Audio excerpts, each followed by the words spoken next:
Hey, today we are closing out a series that I have been loving that we've been in called Three Questions. Three questions everyone has about God. And in week one, we asked the question, who is God? There's so much confusion out there and misrepresentation. So we tried to clear it up and say, let me tell you who God is. He's your heavenly Father. And that means that you're his child. And knowing that about yourself and about him could change everything about your relationship with God. And then last week, we talked about, is it worth it to follow Jesus? Because it seems like there's a cost to follow Jesus. And what we basically said is, if Jesus wants something for you and not from you. And yes, there is a cost to following Jesus, but what you give up, what you drop, what you let go of to follow Jesus doesn't even compare to what you gain by following him. And now today I want to close it out with this question right here. It's a big question that many of us have asked many, many times. Does God have a plan for my life? And maybe you have had this conversation with your kids before when they were going through a really tough time, or maybe you and trying to figure out the next step for you, or school, where am I going to go to college? What's my job going to be? Does my life matter? Where am I going? And you start to say, God, what's your plan? Do you have a plan for my life?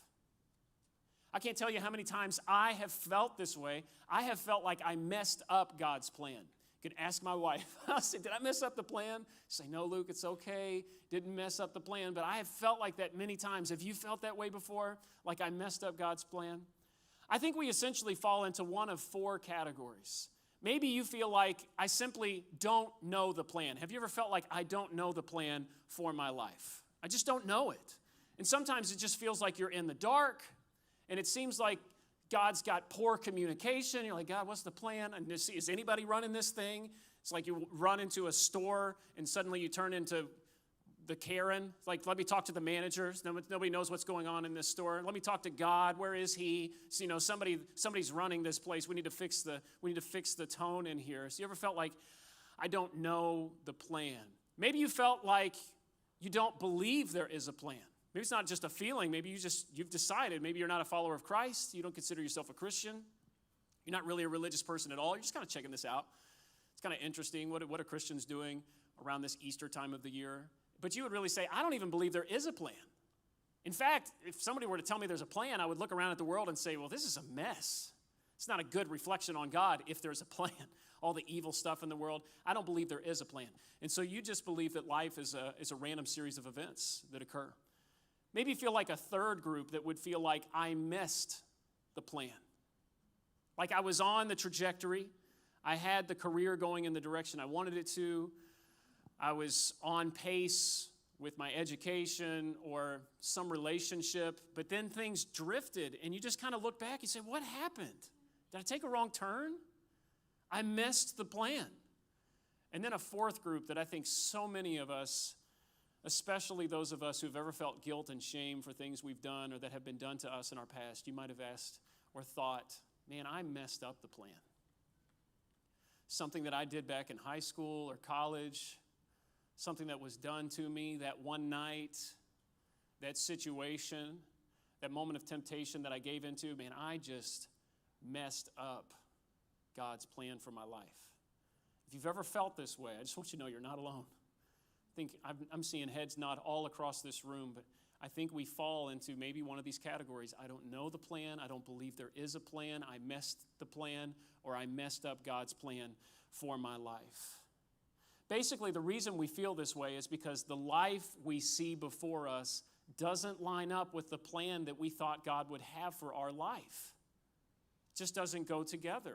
I thought it was going to be this way, but it's turned out much different.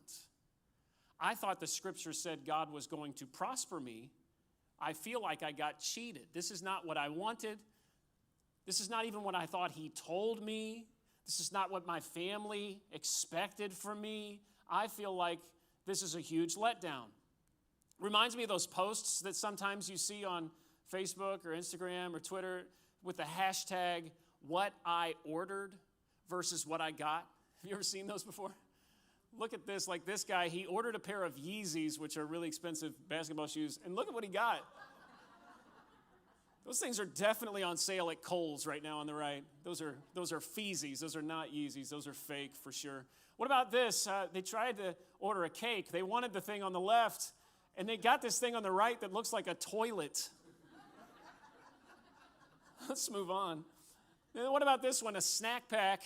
Look how full the package is on the left. And it's like whoever packed this thing was a little hungry, I guess. He decided to eat some of the contents before they shipped it out. What I ordered versus what I got. Have you ever felt like that way with God? This isn't what I ordered. This isn't what I wanted. I chose to follow you for X, Y, and Z. These were my expectations. You have not fulfilled my end of the deal and brought through what I expected, what I had planned for. And so we feel disappointed with God's plan for our life. Or maybe we could say that the reason we push back on the whole concept of God's plan for our life is one word and one word alone. What about the word interruptions? Something interrupted the plan. A wrench was thrown into the plans. And suddenly, everything that I thought was going the direction that I wanted to, I was convinced that this was God's plan. Something interrupted it, and everything has changed for me. There have been a lot of wrenches thrown in my plans and in your plans, especially recently. 2020 threw a lot of wrenches in our plans. The snowstorm a few weeks ago threw wrenches in our plans. And all of us know what it's like to have some sort of path or plan and things get interrupted and things change, where suddenly you have a situation where the car breaks down. Something unexpected happens with the kids. You lose your job. There's an unexpected health diagnosis. And all of a sudden, this plan that you had has a wrench thrown into it. And you were convinced God had a plan until infertility hit. You were convinced God had a plan until cancer, until insurance wouldn't cover the bills, until the car accident. I don't know if you knew this, but I had an older brother. He was 12 years older than me. And there were 12 years between us because my parents had several miscarriages. That was an interruption to their plan for their family and for their life and what they wanted. But finally, I was born 12 years later. So I was the baby of the family.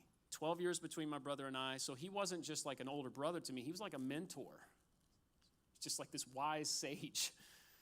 And he became a worship pastor at a great church, and I became a preacher. And you know what my plan was? You know what my dream was?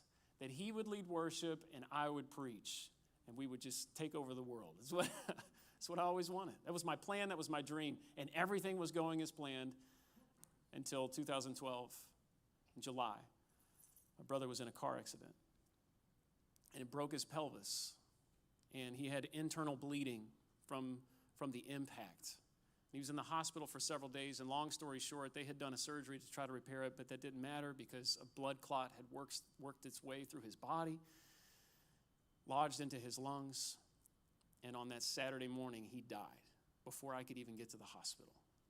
In that day, all of those plans and dreams died too. So yeah, I know what it's like to argue with God about the plan. And if you have ever felt that way, I just want you to know you are not alone. So if this is something that you've ever asked about, or maybe somebody's asked you recently and you're thinking, I got to send this link to my friend or to my neighbor who we were just talking about this. Maybe you're watching at home right now and you've been struggling with God's plan for your life. I think we all have been recently. I just want you to know not only are you not alone, but with the time I've got left today, I hope to introduce you to something that is way better than a plan. And it is way more impactful, way more effective, and way more meaningful for your life than a plan. But in order to do that, I want to introduce you to a guy named Paul. Paul was a church planter and a pastor. He planted churches all over the place, and he was following God's plan for his life, but he faced all sorts of interruptions along the way. And if ESPN did a 30 for 30 on the life of Paul, what you would find out is that not only was he following God's plan for his life, he was probably closer to God than any of us will ever feel like. I mean, you just read his writings. They're all throughout the New Testament of the Bible. And it just seems like this guy was really in tune with God. And yet he went through all sorts of interruptions. All sorts of wrenches were thrown into his plans. I mean, as he's going to tell people about Jesus and be a good church planter, he's shipwrecked. He's imprisoned multiple times. He is beaten and whipped and flogged. And they attempted to stone him to death.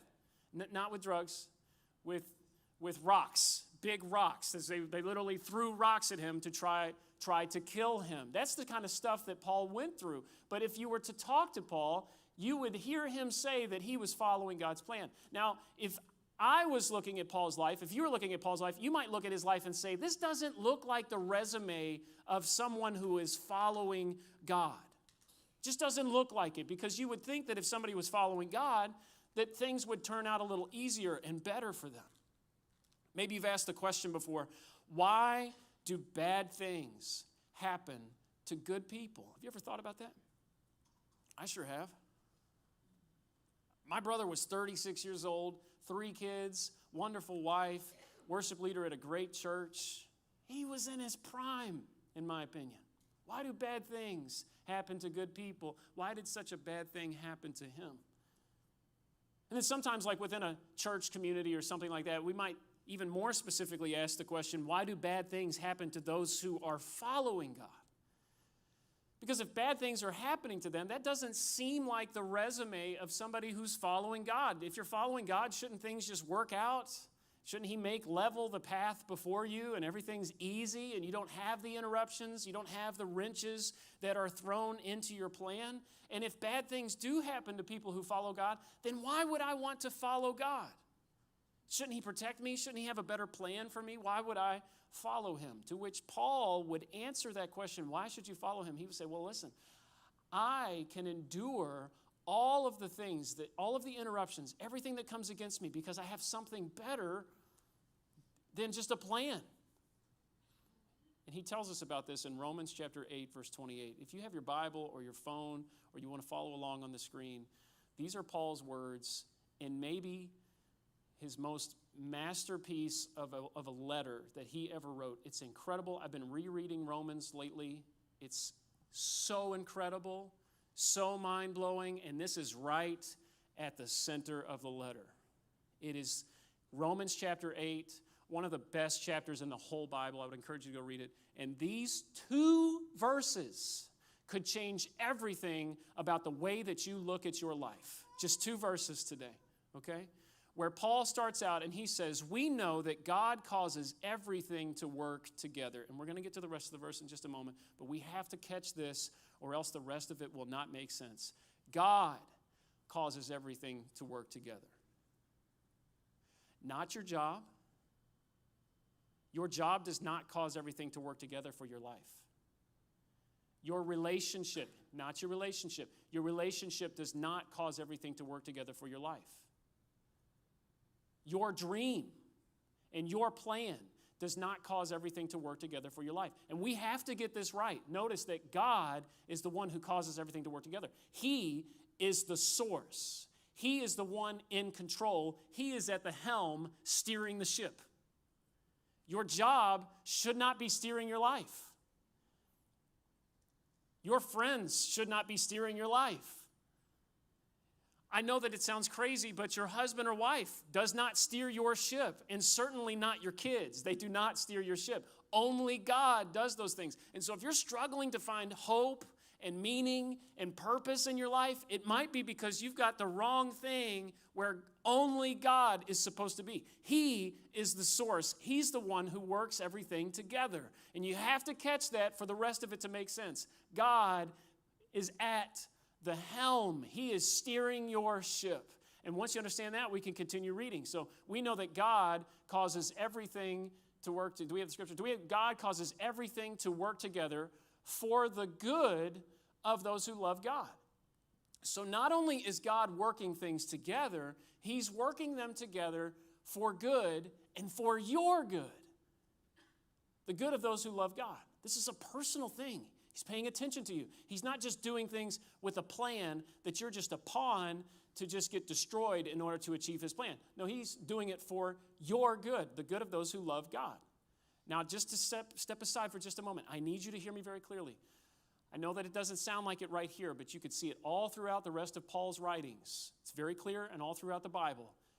The divorce that you went through is not good. I'm not saying that that's good. The person that you love that died, that was not good. That's not what the Scripture is saying. The loss and the pain that you endured, that's not good. What this verse is saying is that God can take those bad things and work them together for good. Like a potter can take mud and water and these dirty things and shape them into a vessel, a pot, a jar that is very useful. He can take something that seems bad and make it good, like shattered glass that can be built into a beautiful mosaic piece of art. That is what God does. He can take the broken things and work them together and create something good and beautiful and effective out of those things for you. And that, understanding that, then we can read the rest of the verse. We know that God causes everything to work together for the good of those who love God and are called according to his purpose for them. So simple. Some of you have read this verse 1,000 times, but some of this will just come to light just by reading it nice and simply. Do you notice that it does not say we know that God causes everything to work together for the good of those who love God and are called according to his plan? It doesn't say that. It says who are called according to his purpose. So if you've ever struggled feeling like, I don't understand God's plan, I don't like this plan, it's hard, it's okay because God has something far greater than a plan for your life. He has a purpose for your life. God has something far greater than a plan for your life. He has a purpose for your life. So if you've ever doubted God's plan, that's okay. He's got something better for you, a purpose that will endure through all of the wrenches, a purpose that will endure through all of the interruptions that life throws your way. You can have all sorts of things come at you. You can be like Paul and have shipwrecks and all sorts of crazy stuff happen. He says, that doesn't change my purpose. My purpose has not been stopped. I'm still going, and I still have a purpose that will continue and endure through the most difficult things that come my life, come towards my life. So I just want to ask you today, just a simple question. Do you want to have a life full of plans or a life full of purpose? It's a big difference. Like, do you want to get to the end of your life when you're about to cross over into eternity and look back and say, man, I lived a life full of plans. I planned it all out. I mean, it didn't ever happen the way I wanted it to, but I had a lot of plans. Or do you want to look back on your life and say, I lived a life full of purpose? And I don't know why, maybe you're kind of like me. Even more powerful is to think about, what will my friends say about me? What will my kids say about me? What will my coworkers say about me? Hey, he lived a life full of plans.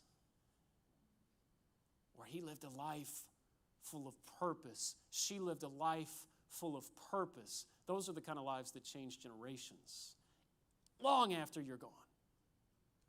Because God can work everything together, even the difficult things, together for your good, for the good of those who love God. And you know what? That's going to benefit other people around you as well. It's crazy how this becomes so powerful and transformative in our lives. So, whenever your plan, because I've got plans. Plans are not bad. I'm not saying that plans are bad. I'm just saying there's something greater than a plan. And whenever your plans get interrupted, and whenever wrenches get thrown into your plan, that's the moment when you need to look intentionally for God's purpose. And maybe the plan changes, and that's okay, but your purpose didn't change. I love asking the question, where do you see God moving? It's one of my favorite questions. I hope that you'll ask each other that in the car ride home today. Or if you're at home, you might even hit pause and just ask each other, if somebody's with you, where do you see God moving in your life? Where God is moving in your workplace? It's a great question to just reflect on. Oh, yeah, where is God moving? Because I've been concerned about this, all this other stuff, the plans that I had, but maybe God's doing something different. It's a great thing to reflect on and think about. Where is God moving in your marriage? Where is God moving in your neighborhood or in your community? Where is God moving in you? Those are great things to think about to help you discover that maybe God has a purpose that endures even when the plans get mixed up and changed and don't go the way that you would really like them to go. And suddenly, you will see that you have a greater purpose. Now, maybe you're thinking, Luke, I have no idea what my purpose is. What is my purpose? Paul tells us in the very next verse. He says, for God knew his people in advance, and he chose them to become like his son, so that his son would be the firstborn among many brothers and sisters. That is your purpose, to become like Jesus, to conform to the image of Jesus. And understanding that will change everything about your life. And suddenly, when you get plans, when a wrench is thrown into your plans, when things change, when an interruption comes, you will say, okay, how is this making me more like Jesus? Maybe you don't like to hear that, but it's true, because you might be saying, you know what? Jesus is really patient, and I'm not. So this interruption is teaching me to be more patient like Jesus. Jesus is really loving, and I'm not. So this situation that makes me angry and makes me want to hate people, I'm going to try to figure out how to love them because I can't do things my way. And suddenly you find yourself growing up spiritually and fulfilling your purpose. And God is shaping you and molding you into something far greater than you would ever be on your own in your own little plan, because he has a purpose for your life. And suddenly the interruptions and the things that tried to throw off your plans don't matter, because you can just see in and through them. I mean, I'm not saying they don't matter. It's a big deal. I know that I said that. I understand the weight of it, but there's something so much greater that sometimes you can get through it with strength and peace, because you say, you know what, that's not going to throw me off of my purpose, because my purpose is to become like Jesus. So what you might see as an interruption, God sees as a tool to fulfill his purpose in you. The day after my brother died, I posted this on my Facebook page. These are Jesus' words. Very truly, I tell you, unless a kernel of wheat falls to the ground and dies, it remains only a single seed. But if it dies, it produces many seeds. Those are Jesus' words that he said, I believe, about a week before he was executed, around this week that we've been in, as he's going towards Jerusalem and he's starting to throw out things and throw out his purpose. And he was using this image of a seed that could stay there and it would be fine, but if it falls into the ground, now it becomes a new plant and grows, and it becomes many, many, many seeds. Let's leave that up there for just a moment. Let's leave that Facebook post up there. And he said this to help people see his purpose and what he came to do and to accomplish. Did you know that just 5 or 6 verses later, 10 verses later, the crowd that was listening to him argued with him? And they said, what are you talking about? This is not the plan of the Messiah. They didn't use the word plan, but for my sake, I'm using the word plan. They said, this is not the Messiah's plan. And Jesus said, basically, Jesus is like, I'm not worried about the plan. I'm focused on the purpose. And his purpose was to die as a sacrifice to pay the price of the sin of the world through his crucifixion. And so the day after my brother died, these words popped into my head, and I started to think about and be reminded that my brother had a purpose that didn't end in death either. Thousands of people came to my brother's funeral. Several people were baptized. Never expected that. And to this day, my brother's purpose is one of the main reasons and inspirations that I find for discovering my purpose. There was basically a mini revival that occurred. So I know how a purpose can endure, and also how hope and meaning do not stop when even the toughest wrenches are thrown into your plans. Because I have a Messiah that the biggest wrench thrown at him did not stop him. He resurrected. That's what we're going to celebrate next Sunday. So death does not stop you in your purpose to be conformed to the image of Jesus. And that will endure through every interruption and wrench that is thrown into your plan. So what you may see as the thing that ruins your plans, God can use to fulfill his purpose in your life. Very simple. If you want to write something down or take it with you, here's the phrase: plans can change, but purpose lasts forever. I hope that you think about that this week. Plans can change, but purpose lasts forever. I hope you think about that when the difficult moment comes, because it will come. When you follow Jesus, there's all sorts of obstacles. There's very difficult things. We are in a faith and a religion that very much is involved in suffering. It is a part of who we are. We serve a Messiah who suffered for us. But his plans were not his focus. His focus was his purpose. Plans can change, but purpose lasts forever. Maybe you say, Luke, I have no idea how to discover my purpose. I have no idea how to become like Jesus, because your purpose is to become like Jesus. Let us help you. That's what we're here for. That's what Jack and I went to Bible college and seminary for. We want to help you become like Jesus. And this is not something we have achieved. We are trying to become like Jesus too. And sometimes it just looks like looking more like Jesus tomorrow than I did yesterday. That is what it's all about. Guarantee it. I look more like Jesus this year than I did last year.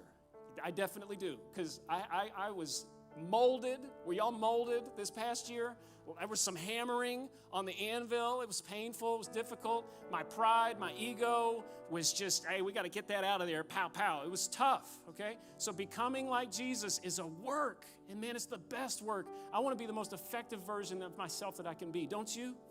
So let us help you with this. We can help you get started. There's a connection card that was on your seat. Jack mentioned it earlier. He motioned to it. Would you fill this out? Maybe it's your first time here.